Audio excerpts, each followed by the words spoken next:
امام حسین رضی اللہ تعالیٰ عنہ کے وہ والد گرامی ہے، اور امام حسین پر جتنا فیضان ہے وہ سارا مولا علی شیر خدا کا ہے۔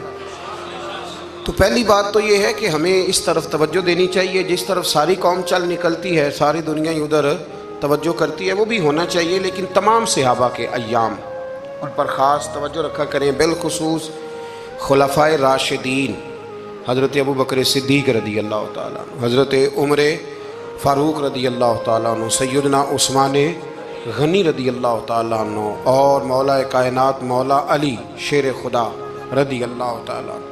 آپ کا 21 رمضان المبارک کو یوم شہادت ہے، اور یہ اتنے حسین و جمیل اور خوبصورت انسان ہیں کہ میرے نبی کریم علیہ السلام نے فرمایا کہ علی تو دنیا میں بھی میرا بھائی ہے اور قیامت میں بھی میرا بھائی ہے، اور حضور علیہ السلام نے فرمایا جس کا میں مولا ہوں علی بھی ان سب کے مولا ہیں، اور حضور علیہ السلام نے فرمایا میرا علی تو وہ ہے کہ اس کو دیکھتے رہنا رب کریم تمہیں عبادت کا درجہ عطا فرمائے۔ فوراً سوال اٹھتا تھا ذہنوں میں کہ جو نہ دیکھ سکیں گے تو وہ کیا کریں گے؟ تو محبوب نے فرمایا ذکر ولی عبادہ، وہ علی کا ذکر کریں گے تو اللہ انہیں عبادت کا درجہ عطا فرمائے۔ اور حضرت علی شیر خدا کرم اللہ تعالی وجہ الکریم جو ہیں، وہ اپنی سیرت کے لحاظ سے، اپنے علم کے لحاظ سے، اپنے تقوی کے لحاظ سے، اپنی پرہیزگاری کے لحاظ سے، عدل و انصاف کے لحاظ سے، کچھ لوگوں کے فضائل بڑے ہوتے ہیں پر وہ ذاتی طور پر کوئی سیرت نہیں دکھا پاتے۔ حضرت مولا علی شیر خدا کے فضائل بھی بڑے ہیں، اور ان کی سیرت میں اللہ نے کمالات بھی بڑے ہی رکھے ہیں۔ جس طرح نبی کریم علیہ السلام نے جناب ابو طالب کے گھر میں پرورش پائی، مولا علی کے گھر میں حضور رہے، تو مولا علی نبی کریم کے گھر میں رہے، وہاں پرورش پائی حضرت علی شیر خدا نے، اور ساری کی ساری ان کی تربیت رسول کریم کی مقدس آنکھوں کے سامنے ہوئی، اور حضور ان سے بڑا ہی پیار کرتے تھے۔ یہ نبی کریم کے بڑے محبوب ہیں، اور اتنے فضائل کتب احادیث میں، اس میں کوئی شک نہیں کہ فضیلت کے لحاظ سے پہلا درجہ حضرت ابو بکر صدیق کا ہی ہے، دوسرا حضرت عمر فاروق کا ہی ہے، تیسرا حضرت عثمان غنی کا ہی ہے، لیکن اس میں بھی کوئی شک نہیں کہ کتب احادیث میں کسی کی فضیلت کی اتنی حدیثیں ہیں ہی نہیں جتنی مولا علی شیر خدا کی فضیلت کی حدیثیں، اتنی کہیں نہیں۔ اور تمام صحابہ کے یہ مشیر تھے، تمام لوگ ان سے محبت کرتے تھے، بلکہ حضرت عمر فاروق تو فرمایا کرتے تھے اگر علی ہمارے درمیان نہ ہو تو ہم تو ہلاک ہی ہو جائیں۔ اتنی اللہ کریم نے انہیں عظمت عطا فرمائی، اور ساری زندگی انہوں نے جد و جہد میں گزاری، ساری زندگی۔ حضرت ابو بکر نے بھی خلافت کی، وہ بھی بڑی مشکل تھی، لیکن حالات سنبھل گئے۔ حضرت عمر نے بھی خلافت کی، حضرت عثمان غنی نے بھی کی، لیکن مولا علی شیر خدا کی جو خلافت تھی وہ بھی بڑی آزمائش والی تھی۔ مسلمانوں کے اندرونی معاملات کو بھی دیکھنا، بیرونی محاذوں پہ بھی لڑنا، بڑی جد و جہد کی حضرت علی شیر خدا نے۔ ایک بات سب سے پہلے آج ہم نے یہ یاد رکھنی ہے کہ حضور نے فرمایا ہے کہ علی کی محبت ایمان ہے، اور علی کا بغض نفاق ہے۔ اب محبت ایمان ہے تو کیسے پتہ چلے گا ہمیں حضرت علی سے محبت ہے؟ کیسے پتہ چلے گا؟ محبت کا اظہار کریں گے تو پتہ چلے گا محبت ہے، ہمارا لب و لہجہ بتائے گا کہ ہمیں حضرت علی سے محبت ہے، ہم کبھی ان کے تذکرے پہ خوش ہوں گے تو پتہ چلے گا کہ ہمیں مولا علی سے محبت ہے، ہم کبھی ان کا ذکر کی محفل سے جائیں گے تو پتہ چلے گا ہمیں حضرت علی سے محبت ہے، کبھی ان کا کوئی قول، کبھی ان کا کوئی ارشاد، کبھی ان کی کوئی بات ہمارے سامنے آئے، پھر ہمیں پتہ چلے گا کہ ہمیں مولا علی شیر خدا سے محبت ہے۔ حضرت علی المرتضیٰ کی محبت ایمان ہے۔ اور پھر ویسے بھی حضرت علی اتنے دانا ہیں، حضور علیہ السلام نے فرمایا اگر میں علم کا شہر ہوں تو پھر علی دروازہ ہے، علی باب علم کے، شہر علم کے باب علی ہیں۔ امام صفوری کہتے ہیں ایک دن نا حضرت جبریل امین انسانی شکل میں مولا علی کے سامنے آ کے کھڑے ہو گئے۔ کون؟ حضرت جبرائیل علیہ السلام۔ حضرت جبریل امین کھڑے ہوئے انسانی شکل میں، تو کہنے لگے علی یہ بتائیے کہ جبریل اس وقت کہاں ہے؟ انسانی شکل میں، اور مولا علی سے پوچھتے ہیں۔ تو کچھ جو آج کل ہمارے شاگرد رات پڑھ جاتے ہیں نا، تو وہ ذرا جلدی کرتے ہیں جواب دینے میں، بڑوں کو جب جواب بھی دینا بزرگوں کو تو جواب میں بھی آداب کا خیال ہونا چاہیے. اگر آپ کو سوال آتا بھی ہو تو پھر بھی اس میں آداب کا خیال آپ رکھیں گے. آپ فٹافٹ نہیں کہہ دیں گے کہ جناب یہ اس کا جواب ہے، یہ معنی ہے، فوراً نہیں آپ کہہ دیں گے. آپ اس میں بھی آداب کا خیال کریں گے. حضرت جبریل امین نے جب کہا نا کہ بتائیے جبریل کہاں ہیں، تو حضرت علی فوراً بھی کہہ سکتے تھے آپ ہی تو ہیں جبریل، یہ فٹافٹ کہہ سکتے تھے، اسی وقت ساری بات ختم ہو جاتی. لیکن بزرگوں سے بات کرنے کے کچھ آداب ہوتے ہیں، کچھ طور طریقے ہوتے ہیں جو اللہ ماشاءاللہ آج کل لوگوں میں نظر نہیں آتے. کچھ طور طریقے ہیں، کچھ سلیقے ہیں، کچھ جو ہیں وہ اس کے خاص نقطہ نظر ہے، اس کو سمجھنا چاہیے. حضرت مولا علی شیر خدا رضی اللہ تعالیٰ عنہ سے جب پوچھا نا کہ جبریل امین کہاں ہیں اس وقت، تو حضرت علی نے پہلے اوپر دیکھا، پھر نیچے دیکھا، پھر دائیں دیکھا، پھر بائیں دیکھا، پھر آگے دیکھا، پھر پیچھے دیکھا. جواب فٹافٹ تیار تھا کہ آپ ہی تو ہیں، لیکن ایسے جواب نہیں دیا. فرمانے لگے جناب نہ تو اس وقت حضرت جبریل مشرق میں ہیں، نہ مغرب میں ہیں، نہ شمال میں ہیں، نہ جنوب میں ہیں، نہ 7 زمینوں میں ہیں، نہ آسمانوں میں ہیں. پھر بھی یہ نہیں کہا کہ آپ جبریل ہیں. فرمانے لگے بھئی زمینوں آسمانوں مشارق مغارب میں تو کوئی نہیں، تو یا آپ جبریل ہیں یا میں جبریل ہوں، دونوں میں سے ایک ہے. تو حضرت جبریل امین مسکرائے، فرمانے لگے نہیں آپ تو علی ہیں، جبریل تو میں ہی ہوں، آپ علی. دیکھیں نا بہت سارے لوگ سوال کا جواب دیتے ہیں پر وہ آداب کو ملحوظ خاطر نہیں رکھتے. نبی پاک علیہ السلام نے ایک دن نماز 4 رکعتوں کی تھی تو حضور نے 2 پہ سلام پھیر دیا. تو صحابہ سے پوچھا میں نے کتنی پڑھی ہے؟ عرض کرنے لگے یا رسول اللہ زیادہ پتہ تو آپ کو ہی ہے پر ہمیں لگتا ہے کہ آپ نے 2 پڑھائی ہے.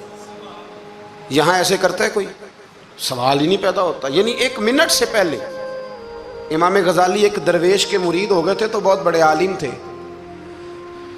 آپ کو پتہ ہے عالم آدمی کا مرید ہونا اللہ ہی خیر کرے کسی کرامت سے کم نہیں ہوتا، بڑا مشکل ہوتا ہے. وہ کسی کی غلامی کرے وہ بڑا مشکل ہوتا ہے، مطلب کٹھن ماحول ہوتا ہے. تو امام غزالی بیعت ہو گئے تو مرشد نے پہلا وظیفہ یہ بتایا کہ کسی پر اپنے علم کا اظہار نہ کرنا. ہاں اپنے علم کا اظہار، آپ اس کو آسان وظیفہ سمجھتے ہیں؟ یعنی علم ہو بھی تو بندہ اظہار نہ کرے، بد ہضمی ہو جاتی ہے، تو بد ہضمی ہو جاتی ہے، نیند نہیں آتی. 2-4 لفظ جو بندہ پڑھ کے آتا ہے نا اس کو تو نیند نہیں آتی کہ میں پڑھا لکھا ہوں تو میں بتاؤں نا.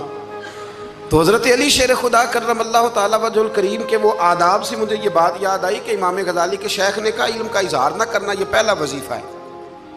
شیخ شہاب الدین سہروردی کہتے ہیں مجھے میرے ماموں حضور غوث پاک کے پاس لے گئے تھے تو جاتے ہوئے میرے رستے میں خیال آ رہا تھا میں الحمدللہ خود پڑھا لکھا ہوں.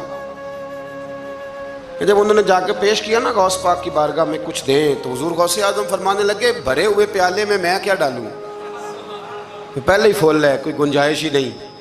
تو فرماتے ہیں پھر میں اگلی دفعہ گیا تو غرور علم کو توڑ کے گیا. تو پھر میں غوث اعظم کی بارگاہ میں بیٹھا تو اللہ تبارک و تعالیٰ نے پھر مجھے جھولی بھر کے خیرات عطا فرمائی. یاد رکھ. تو کہتے ہیں انہوں نے کہا کہ اظہار نہیں کرنا علم کا. تو بس ایک دن بیٹھے بیٹھے نا ایک بندہ مسئلہ پوچھنے آیا، انہوں نے بزرگوں سے مسئلہ پوچھا، میرے مرشد سے. امام غزالی کہتے ہیں میرے پیر سے مسئلہ پوچھا تو وہ کہنے لگے بھئی مجھے نہیں اس سوال کا جواب آتا. حضرت صاحب نے کہہ دیا مجھے نہیں آتا. کہتے میں قریب تھا، میں نے اس بندے کو بلایا، میں نے کہا مجھے آتا ہے جواب، میں بتاؤں؟ تو کہتے ہیں شیخ فرمانے لگے غزالی تیرا کیا خیال ہے مجھے نہیں تھا جواب آتا؟ یہ تو تجھے آزمانے کے لیے انکار، تیری ابھی میں نہیں نہ گئی تو کوئی نہیں میاں پھر ابھی تو رستے میں ہی رہے گا. فٹافٹ لوگ کہتے ہیں. ہم ایسی لاکھوں کتابیں قابل ضبطی سمجھتے جن کو پڑھ کے بیٹے باپ کو خبتی سمجھتے. ایک بات یہ کہ ان سے محبت کرنی ہے، دوسری بات یہ کہ ان کی سیرت. پہلی بات زندگی میں ادب بڑا کیا مولا علی شیر خدا نے، بڑا ادب کیا. حضرت علی کہتے ہیں میں نے نبی پاک سے ایک سوال پوچھنا تھا تو میں نے 14 دن انتظار کیا. یعنی سوال جو ذہن میں آ جائے تو نمبر پاس ہوتا ہے تو 14 منٹ انتظار ہوتا ہے، میں نے تو گھنٹے کا ہی نہیں. یعنی 14 منٹ بھی بندے انتظار، سوال ہی پیدا نہیں ہوتا. اور اگر پیر صاحب فون نہ ریسیو کریں تو وہ متکبر ہیں، اگر وہ فون نہ اٹھائیں تو پھر یہ ہے کہ اب دین کی بات کس سے پوچھیں جی ہم، پھر ہمارے پاس فلسفہ ہے. کہتے ہیں میں نے 14 دن انتظار کیا. کیا؟ مولا علی فرماتے میرے دل میں خیال تھا کہ کوئی اور آ جائے اور جو میں بات پوچھنا چاہتا ہوں وہ نبی پاک سے پوچھ لے. وہ حضور سے پوچھ لے تو میرا بھی چلو معاملہ بن جائے گا۔ اب ان سے زیادہ کو بے تکلف تو نہیں تھا نا نبی پاک کی بارگاہ میں، جھٹ پوچھ سکتے تھے 14 دن۔ کہتے 14 دن کے بعد بندہ آیا، وہی سوال پوچھا جو میں نے پوچھنا تھا۔ تو کہتے ہیں حضور جواب اسے دے رہے تھے اور دیکھ میری طرف رہے تھے، جواب اسے دے رہے تھے اور توجہ حضور کی میری جانب۔ ایک ان کی زندگی میں ادب بڑا ہے۔ دوسری بات یہ کہ گہرا علم ہے مولا علی کا۔ ہمارے ہاں لوگوں کے پاس علم ہوتا ہے، اللہ ماشاءاللہ بڑے بڑے اچھے علماء ہیں، لیکن بعض جگہ پہ علم بڑا سطحی سا ہے، سطحی سا، یعنی ساری زندگی جس بندے نے علم پڑھا ہے وہ گہرائی تک نہیں اترا، یعنی اس پر عمل نہیں کر سکا۔ تو اگر میرا علم مجھے نفع نہیں دے رہا تو میرا علم کسی کو کیا نفع دے گا؟ حضرت علی کا علم گہرا تھا، سیانہ علم تھا، گہرائی والی بات کرتے تھے، بڑی سوچ سمجھ کے فیصلہ کرتے تھے، اور بڑے زیرک تھے، دانا آدمی تھے حضرت مولا علی شیر خدا رضی اللہ۔ اور آپ کا فہم و فراست نرالا تھا۔ ایک شخص نے کہا جی میں نے ترس کھا کے ایک عورت سے شادی کیا، وہ بوڑھی تھی، ترس کھا کے نکاح کیا، میں جوان وہ بوڑھی ہے، پر میں قریب جاتا ہوں تو مجھے پتہ نہیں کیا ہوتا ہے، وہ بڑی جگہ پہ گیا ہوں پر میرا مسئلہ نہیں حل ہوتا، حالانکہ وہ لاوارث تھی اور شادی نہیں اس کی ہو سکی۔ تو حضرت علی شیر خدا فرمانے لگے بی بی کو میرے پاس لاؤ، عورت کو لاؤ۔ وہ لائے تو آپ فرمانے تیرا نکاح نہیں ہوا؟ کہنے لگی نہیں۔ فرمایا سوچ لے، چپ کر گئی۔ فرمایا کوئی گناہ کیا ہو؟ خاموش ہو گئی۔ کہنے لگی میں نے میرا آغاز تھا جوانی کا تو میں نے ایک ناجائز بچہ پیدا کیا تھا، پھر اسے پھینک دیا، آبادی میں پھینکا۔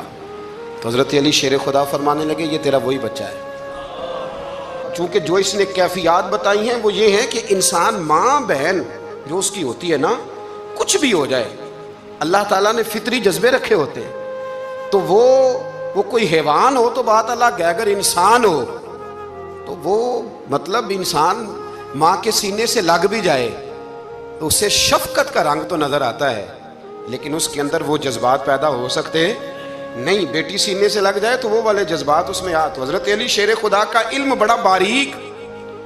تو آپ فرمانے لگے میاں وہ جو تیرا اس کے اوپر ترس آیا نا، اس کی بھی وجہ یہ ہے کہ تیرا اس سے کوئی ازل سے رشتہ ہے، لہذا تمہارا نکاحی اتنا گہرا، سیانہ اور پیچیدہ، یعنی باتوں کی گہرائی تک۔ آج ہمارے بہت سارے میری طرح کے لوگ تقریر کرتے ہیں تو وہ عوامی نفسیات کے مطابق بات نہیں کر پاتے، کیونکہ ہم جو تقریر رٹ کے آئے ہیں وہ تو ہم نے تو علم ظاہر کرنا ہے، اور نعرہ لگوانا بڑا شوق ہے، جب تک وہ مطلب لوگوں میں شوق نہ پیدا ہو پھر بعد میں گفتگو ہوتی ہے آج میں جلسہ لوٹ لیا ہے۔ تو میں کہا کرتا ہوں کہ جلسہ لوٹا نہیں جاتا، جلسے میں تو کچھ لٹایا جاتا ہے، علم دیا جاتا ہے، فہم دیا جاتا ہے، شوق دیا جاتا ہے، تو یہ کیا مطلب بات ہو؟ تو گہرا علم تھا۔ چوتھی بات، علم بھی تھا اور تقوی بھی تھا، پرہیزگاری بھی تھی۔ جب آپ خلیفہ تھے نا، امیر المومنین تھے، امیر المومنین، آپ میں چلو صوبائی وزیر کی بات نہیں کرتا، آپ کسی نا حلقے سے، جو وہ ہمارے پاکستان میں عہدے بہت زیادہ ہیں، تو جس کو کوئی ہلکا سا نا چلو پرانا ورکر ہے تو کوئی دے دیتے ہیں، اس کو بھی مل جائیں تو 15 کو ووٹ تو اس کے بھی کہیں نہیں گئے مبارکباد کے۔ اللہ اسے پوچھیں کہ تیرا اصل میں کام کیا ہے تو کام کوئی بھی نہیں ہوتا اس کا، بورڈ لگ جاتے ہیں، بڑا کیا بات ہے جناب، موج بن گئی۔ حضرت علی امیر المومنین تھے اور کوفے کے چوک میں کھڑے تھے، کوفے کے چوک میں، اور فرما رہے تھے کہ بھئی یہ میری زرہ ہے، بڑی قیمتی ہے، یہ کوئی بندہ خرید لے۔ کسی نے قریب جا کے پوچھا امیر المومنین کیوں بیچ رہے ہو؟ تو فرمانے لگے میری طامت پرانی ہو گئی ہے، اب نہ اتنی پرانی ہوئی ہے کہ اس پہ پیوند لگنے کی بھی جگہ کوئی نہیں بچی، اگر یہ پھٹنے کے قریب نہ جاتی تو میں زرہ نہ بیچتا۔ امام حسن رضی اللہ تعالیٰ عنہ کہتے ہیں میرے ابا جی خزانے کا سارا منہ کھول کے اللہ کے بندوں میں بانٹ کے تو اس کمرے میں 2 نفل پڑھ کے کہتے تھے یا اللہ گواہ ہو جا، میں نے قوم کی امانت قوم پہ خرچ کر دی ہے۔ یہ پرہیزگاری، یہ تقوی، یہ ذوق حضرت مولا کائنات شیر خدا علی المرتضیٰ رضی اللہ تعالی عنہ۔ ہمارے ہاں نا ہم نے بانٹ دی ہیں چیزیں، یعنی کوئی بندہ زہرا حضرت علی کے نعرے لگانے لگ جائے تو لوگوں کو شک پڑ جاتا ہے۔ تو ایک بندہ میرے کان میں کہنے لگا 2-3 دن سے یہاں علی علی ہو رہی ہے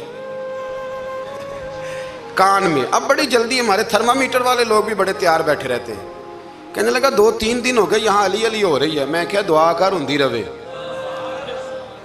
تو کہنے لگا آپ نے کوئی وضاحت نہیں کی. میں کہ تینوں اصل وضاحت دی لوڑ نہیں, تینوں کسی اور شے دی لوڑ ہے. عجیب بیوقوف آدمی ہے بھائی. ان لوگوں کا تو رشتہ ہی کوئی نہیں مولا علی شیر خدا کے ساتھ. اور ہم جو ہیں ہم تو مرید ہیں مولا علی شیر خدا. اعلیٰ حضرت فرماتے ہیں کہ حضور سے پہلے بھی جس کو ولایت ملی ہے وہ مولا علی کے صدقے ملی ہے, اور قیامت تک جسے اللہ ولایت دے گا وہ مولا علی شیر خدا کے قدموں کی خیرات کی برکت سے دے. ایک سلسلہ علیہ نقشبندیہ ہے جو حضرت ابوبکر صدیق سے انسلاک کرتے ہیں, باقی تو تمام سلاسل کو سارا فیض ہی مولا علی شیر خدا سے. تو آپ یہ کیسی بات کریں گے کہ جناب وہ فلانے کا آپ آؤ جی. میں نے اسے کہا کہ شاید میرا دعویٰ کوئی نہیں, پر میری جو اپنی تھوڑا بہت مطالعہ ہے نا, میں انسائکلوپیڈیا ہوں حضرت عمر فاروق کا. مجھے جنون ہے حضرت عمر فاروق سے محبت, جنون ہے. اور میں نے ایک دفعہ اسکیچ صرف ابھی بنایا ہے, تو شاید میں 2 جلدوں میں کتاب لکھ دوں حضرت عمر فاروق. یعنی شاید ان کے حالات پر کوئی ایسی کتاب جو دنیا میں چھپی ہو اور میں نے دیکھی نہ ہو, شاید وہ جس ذریعے سے بھی. اور آپ میری گفتگو سن لیں, شاید ہر دوسری بات میں حضرت عمر کی کرتا ہوں, لیکن ایک بات پکی ہے کہ مرید میں مولا علی شیر خدا کا. یہ بات میاں پکی ہے, اس میں شک کوئی نہیں نا. اس لیے کہ حضور کے بعد فیض مولا علی سے, پھر امام حسین سے, پھر امام زین. یہ ہمارے بزرگوں نے ہمیں شجرہ یہ دیا ہے. تو آپ وہ جو بات جہاں ہے وہ وہاں ہے. حضرت ابوبکر صدیق کے بارے میں جو شک کرے پکا بے ایمان ہے. پر اس میں تو بات پکی ہے نا کہ حضور نے فرمایا علی تجھے دیکھنا بھی عبادت اور تیرا ذکر کرنا بھی عبادت. تو خدا کے بندو علی علی نہ کریں, ہم تو مر جائیں. کوئی جگہ ہی نہیں ہے سوائے حضرت علی شیر خدا کے ذکر کرنے کے. تو یہ کچی کمزور باتیں نہ کرو. یہ کوئی عجیب بات ہے کہ جی وہ اگر علی علی زیادہ کیا تو کوئی فلانے طبقے سے تو نہیں. تو یہ ایسی کمزور بات آپ کیوں کرتے ہیں میاں؟ یہ آپ عجیب آپ نے بیعت چھیڑ دی لوگوں نے. تو یہ کوئی ایسا مسئلہ نہیں. زندگی میں یاد رکھو, جس کی زبان پہ علی علی زیادہ رہتا ہے نا, اس کی زبان پہ نبی نبی بھی زیادہ ہی رہتا ہے. ختم ہو گئی بات. تو ان چکروں سے باہر آئیں, آپ باہر آئیں ان چکروں سے. اور اسی طریقے سے میں نے کہا تھا کہ ہم کوئی ترازو لے کے نہیں بیٹھے ہوئے کہ فضیلت کس کی زیادہ ہے. اما عائشہ صدیقہ جو ہیں وہ مومنوں کی ماں ہیں, اور اس میں کوئی دوسری رائے نہیں کہ اس خاتون کے امت مسلمہ پر اتنے احسانات ہیں کہ دنیا گن نہیں سکتی. لیکن یہ ہے کہ رسول کریم نے فرمایا کہ فاطمہ میرے جگر کا ٹکڑا ہے. اب میں ترازو لے کے بیٹھ جاؤں کہ حضرت فاطمہ کی شان زیادہ ہے یا حضرت عائشہ کی, تو میں بیوقوف ہی ہوں نا. اس لیے کہ یہ میری ذمہ داری نہیں, یہ تو بات ان کی ہے نا. میں نے ایک بات سنائی تھی آپ کو پیر سید فیض الحسن شاہ صاحب کی, عالم محل شریف والے. پیر صاحب سے کسی نے پوچھا کہ حضرت فاطمہ افضل ہیں کہ سید عائشہ؟ تو آپ فرمانے لگے پہلی بات تو یہ کہ تجھے یہ سوال ہی نہیں کرنا چاہیے تھا, اور اگر تو نے کر لیا ہے تو پھر جواب سن لے. فرمانے لگے فاطمہ زوجہ ہیں حضرت علی کی, اور عائشہ زوجہ ہیں نبی پاک کی. تو علی کی زوجہ نبی کی زوجہ سے افضل نہیں ہو سکتی. اور پھر فرمانے لگے عائشہ بیٹی ہیں ابو بکر صدیق کی, اور فاطمہ بیٹی ہے مصطفیٰ کریم کی. تو ابو بکر کی بیٹی نبی کی بیٹی سے افضل نہیں ہو سکتے. وہ بندہ کہنے لگا حضرت جی رزلٹ کیا نکلا؟ کہنے لگے گھر جا کے کٹ دا رہی تینوں گل دس چھڑی ہے, اب تو گھر جا اور رزلٹ گھر جا کے نکالتا رہے. میں نے تو تجھے نا بتا دیا ہے کہ جو اصل بات ہے وہ یہ ہے کہ ابو بکر صدیق کی بیٹی نبی پاک کی بیٹی سے افضل ہو سکتی نہیں, اور علی المرتضیٰ کی زوجہ نبی پاک کی زوجہ سے افضل ہو سکتی. باقی جا تو نتیجہ گھر جا کے نکال, نتیجہ گھر جا کے نکال. تو ہمارے بزرگ تو اس لیول پہ سوچتے, اس لیول پہ. حضرت عائشہ صدیقہ رضی اللہ تعالیٰ عنہ اگر گھوڑے پہ بیٹھتی تھی نا تو مولا علی لگام تھام لیتے تھے, ماتے تھے یہ ماں ہے مومنوں کی, یہ ماں ہے مومنوں. آپ کیا بات کرتے ہیں؟ حضرت عمر فاروق کو کبھی حضرت عائشہ بلا لیتی تو کانپتے ہوئے حاضر ہوتے. ماں ہے مومن. کچی باتیں چھوڑ دیں, عشق کرے تو کھول کے کرے, ڈر ڈر کے نہ کرے. میں نے درجنوں تقریروں میں کہا کہ منقبتیں لکھو حضرت صدیق اکبر کی بھی, حضرت عمر کی بھی منقبت لکھو, حضرت عثمان کی بھی لکھو, اور ہم سنتے ہیں الحمدللہ وہ ساری. لیکن میرے بھائی یہ یاد رکھیں, اس میں کوئی شک نہیں, ان کی عظمتیں, شانیں, فضیلتیں وہ بلندیاں ہیں. ہمارا یہی عقیدہ ہے, اور الحمدللہ ہماری نسلیں بھی اسی پہ قائم رہیں گی. ہم انہیں نسلیں مانیں گے ہی تاب کہ خلفائے راشدین کی جو خلافت کی ترتیب ہے وہی فضیلت کی ترتیب ہے. لیکن میاں یہ بھی تو ہے نا کہ جس کا جو مرشد ہو نا, اسے وہ بہرحال دوسروں سے افضل جانے گا تو فیض پائے گا. وہ جانے گا۔ تو اس لیے نظریہ ہمارا یہی ہے کہ وہ خلفائے ثلاثہ، حضرت مولا علی شیر اور حضرت علی کا اپنا فرمان ہے۔ آپ فرمایا کرتے تھے جس نے مجھے ابو بکر صدیق اور عمر فاروق سے افضل کہا، میں اسے مفتری کی سزا، جھوٹے کی سزا دوں گا، اسے کوڑے ماروں گا، وہ جھوٹا ہے جو مجھے ابو بکر اور عمر سے افضل کہتا ہے۔ تو ان کی تو اپنی بات، اور میں نے وہ بڑی تفصیل کے ساتھ ایک دفعہ عرض کیا تھا کہ حضرت علی تو خود منبر کوفہ پہ بیٹھ کے بتایا کرتے تھے کہ اگر میرے جیسے بہادر سے پوچھو کہ بہادر کون ہے تو میں ابو بکر صدیق کا نام بتاؤں گا۔ تو اس لیے مطلب اب ہم سہم جائیں فٹافٹ کہ فلانا نہ ناراض ہو جائے، تو بھئی جب ہم درجنوں جمعے حضرت صدیق اکبر پہ پڑھاتے ہیں اس وقت تو نہیں نہ کسی کو ٹینشن ہوتی، جب حضرت عمر پہ پڑھاتے ہیں، حضرت عثمان پہ، تو ویسے بھی بندوں کو جواب دینے کا اگر انسان مزاج بنا لے تو کس کو مطمئن کرے گا؟ یہ تو 4 ادھر نکل جاتے ہیں تو 15 ادھر نکل جاتے ہیں۔ آپ ذہن اللہ رسول کو جواب دینے کا بنائیں، اس میں آسانی ہوگی۔ اللہ ہمیں سمجھنے کی